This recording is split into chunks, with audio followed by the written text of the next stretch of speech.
Petite conclusion de la partie 1 du cours sur le web, c'est-à-dire, le langage HTML et CSS. Donc normalement, toute la première partie, de votre fichier de cours, de votre PDF, vous avez pu le remplir tout seul, hein, puisque je vous pose des questions, à savoir, quelles sont les balises que vous avez utilisées, quels sont les sélecteurs, CSS qu'on a utilisés et qu'on a vus, jusque votre projet final. Donc juste pour conclure sur cette première partie de cours, qu'est-ce qu'on a vu là?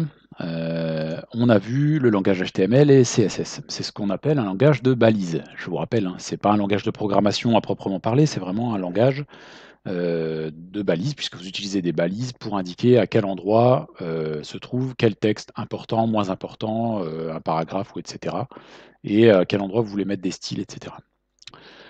Je rappelle que le HTML, c'est ce qu'on appelle le fond, c'est-à-dire que ça vous permet d'afficher votre texte, vos images, vos documents et que le navigateur les affiche. Si vous voulez leur donner un style, leur donner une mise en forme bien spécifique, les positionner à certains endroits et cetera, vous allez utiliser le CSS. Donc rappelez-vous bien ça, hein, le HTML c'est le fond, le CSS c'est ce qu'on appelle la forme. Lorsque vous utilisez le langage HTML et le CSS, vous fabriquez ce qu'on appelle un site web statique. Ça veut dire quoi? Ça veut dire que vous fabriquez votre site web et tout le monde voit le même site web. C'est-à-dire que ce site web sera vu par chaque utilisateur de la même façon, tous les textes, tout sera au même endroit et tout le contenu sera là où vous avez décidé qu'il soit. On pourrait avoir envie, et d'ailleurs c'est ce qui se fait depuis la fin des années 90, milieu des années 90, à avoir envie de sites web dynamiques, c'est-à-dire qui vont afficher du contenu qui va dépendre de tout un tas de paramètres et de variables. Pour cela, on a ajouté d'autres langages qui s'appellent notamment, pour les plus utilisés, JavaScript et PHP, qui sont des langages de programmation qui permettent de fabriquer des sites web dynamiques. Ces sites web dynamiques, en fait, vont afficher des informations en fonction de différents paramètres, comme l'identité de l'utilisateur qui est connecté au site web, de ses préférences. Rappelez-vous, hein, les cookies, ce qu'on appelle les cookies, ce sont des fichiers qui sont positionnés sur votre ordinateur, on le verra dans le cours suivant, qui sont mis là comme des sortes de petits mouchards qui permettent de savoir quel site vous êtes allé visiter. Et bien par exemple, avec du JavaScript ou du PHP, vous pouvez demander à aller lire ces cookies et voir ce que vous êtes allé visiter auparavant, ce qui permet d'afficher par exemple des publicités qui vont être ciblées en fonction de ce que vous avez visité auparavant. Ça va aussi pouvoir afficher des éléments différents en fonction de la date, et cetera. Donc là, c'est ce qu'on appelle un site web dynamique. Alors bien sûr, JavaScript et PHP ne sont pas abordés en SNT en seconde. Par contre, ce sera, pour JavaScript, il me semble, abordé pour ceux qui ont choisi l'option NSI en première. Deuxième partie de la conclusion. Donc là, je vous ai mis un petit pavé de texte, hein, utiliser le HTML, CSS, JavaScript, c'est plutôt l'affaire de professionnels ou de gens qui sont passionnés, qui aiment ça, qui aiment bien, se servir de ça. Pour les utilisateurs normaux, lambda, comme la majorité des gens, qui ne se destinent pas à ce genre de métier ou pour qui ce n'est pas du tout, passionnant d'écrire, du code HTML, du code CSS, du JavaScript et cetera, il existe ce qu'on appelle des CMS. Alors en anglais, CMS, ça veut dire Content Management System. Ces CMS, ils vous permettent de fabriquer des sites web ou des blogs de façon beaucoup plus simple pour un utilisateur lambda. Ils vont, grâce à des plugins, grâce à des modèles préfaits, en fait, préfabriqués, vous permettre de fabriquer votre site web ou votre blog sans avoir à connaître vraiment le langage HTML ou CSS.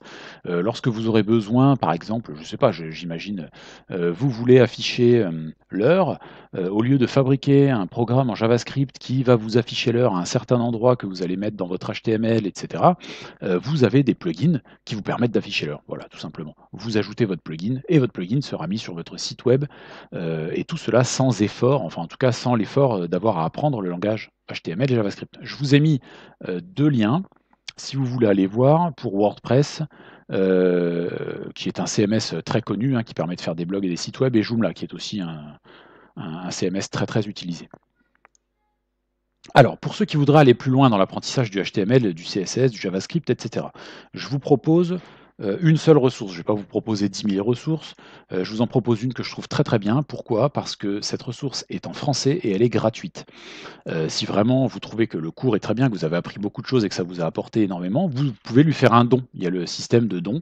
Vous donnez ce que vous voulez, 1 euro, 10 euros. pour lui signifier que, que ce cours vous l'avez apprécié et que vous rémunérez la personne qui l'a écrite. Mais sinon, il est gratuit, vous pouvez l'utiliser complètement sans même faire un don. Ce cours, c'est le cours de Pierre Giraud, je vous ai mis le lien ici. Ce cours vous permet, d'apprendre tout un tas de choses, du HTML, du CSS, du JavaScript, du PHP, du MySQL, même du Python.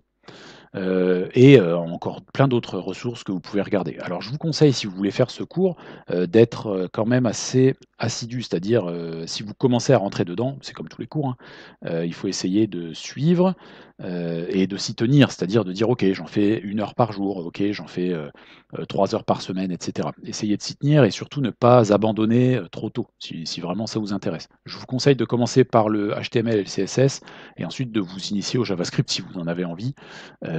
Pour faire du JavaScript orienté web, il vaut mieux, connaître déjà le HTML et le CSS. Donc le cours de Pierre Giraud va beaucoup plus loin que ce qu'on a fait nous, hein, en HTML et en CSS, hein, c'est plutôt complet.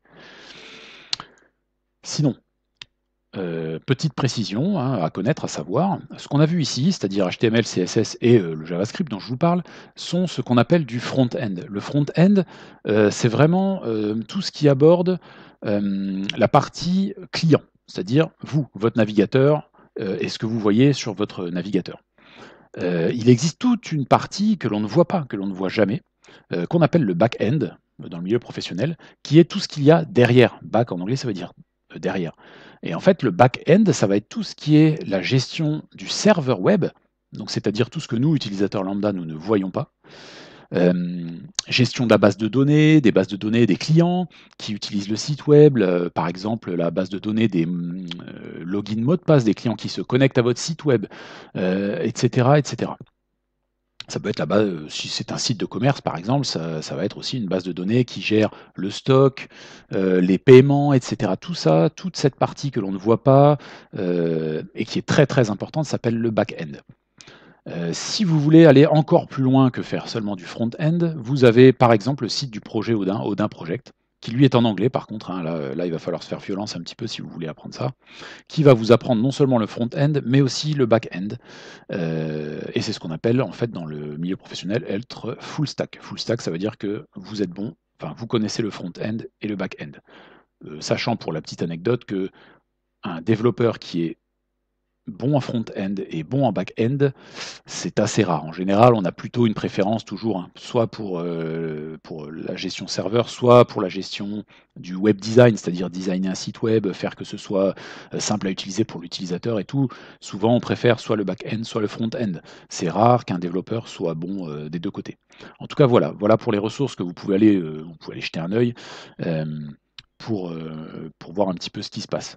Moi, je vous conseille, même à ceux qui ne se destinent pas à faire de l'informatique, quand même, d'aller voir au moins le cours de Pierre Giraud et d'essayer de faire certaines étapes. Il est quand même super et très complet et comment la progression euh, est assez pas à pas, c'est-à-dire que ça, c'est pas tout de suite très très compliqué. La complication vient tranquillement, doucement et il vous avertit avant que ça se complique. Donc moi, je vous conseille, cette ressource-là si vous voulez aller voir un petit peu, quelque chose d'un peu plus, évolué que ce qu'on a vu nous en cours. Donc voilà pour la conclusion pour la partie langage HTML. Bientôt vous aurez, le cours pour la deuxième partie, c'est-à-dire l'utilisation du web vis-à-vis enfin du point de vue de nous-mêmes, c'est-à-dire nous l'utilisateur. Avec, ce qu'on va pouvoir paramétrer dans notre navigateur pour protéger notre vie privée, comment fonctionne un moteur de recherche, c'est quoi un moteur de recherche, et comment fonctionne le navigateur, qu'est-ce qu'il fait, comment il fait pour obtenir une page web, quand il contacte le serveur, etc.